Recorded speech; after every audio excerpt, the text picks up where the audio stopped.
This channel does not promote any violent, harmful, or illegal activities. All content provided by this channel is meant for an educational purpose only. আপনারা যখন এসছেন আমি তাহলে আরেকটা গুরুত্বপূর্ণ কথা বলি, যেটা হচ্ছে, যেটা আজকেও কলকাতা হাইকোর্টে একটা মামলা হয়েছে। ওটা না ও আমি বলছি। আর যেটা আরেকটা হচ্ছে হেভিয়াস কর্পাস হয়েছে, সেটা হচ্ছে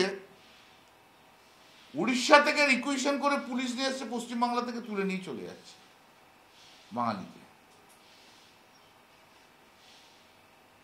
প্রায় 200 বাঙালিকে উড়িষ্যায়, পশ্চিমবাংলার বাঙালিকে উড়িষ্যাতে আটক করে রেখেছে, রিটেনশন, বাংলাদেশি বলে চালিয়ে দেওয়ার চেষ্টা করছে। গৌহাটিতেও সেই একই জিনিস করছে পশ্চিমবাংলার বাঙালি নিয়ে, যেটা ভারতীয় জনতা পার্টি যেটা করছে, এবং এটা একদম শুভেন্দু অধিকারীর উদ্যোগে হচ্ছে।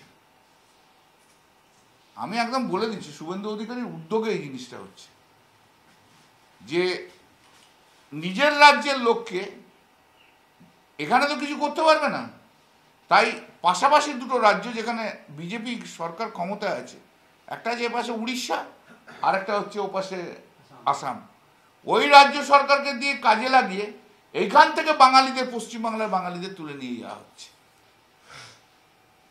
মানে এরা যে বাঙালিদের প্রতি কোন জায়গায় চলে গেছে সেটা বোঝা যাচ্ছে। এবং মোর স্পেসিফিক্যালি মুসলিম সম্প্রদায়, মানে মুসলিম দেখলেই তুলে নিয়ে বাংলাদেশি বলে দেবো, এটা একটা অদ্ভুত একটা রেওয়াজ হয়ে গেছে।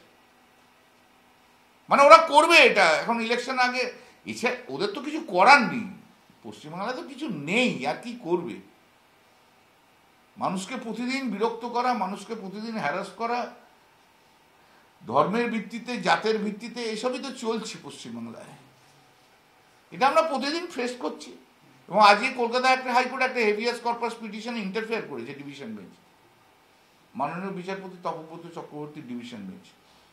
সেইখানে চিফ সেক্রেটারিকে, পশ্চিমবাংলার চিফ সেক্রেটারিকে বলেছে যে উড়িষ্যা সরকারের সঙ্গে ইমিডিয়েটলি কথা বলতে।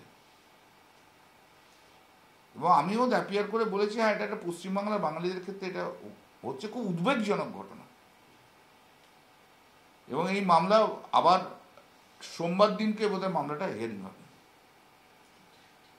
খুবই উদ্বেগজনক। হাইকোর্টও আজকে এটা কগনিজেন্স নিয়েছে।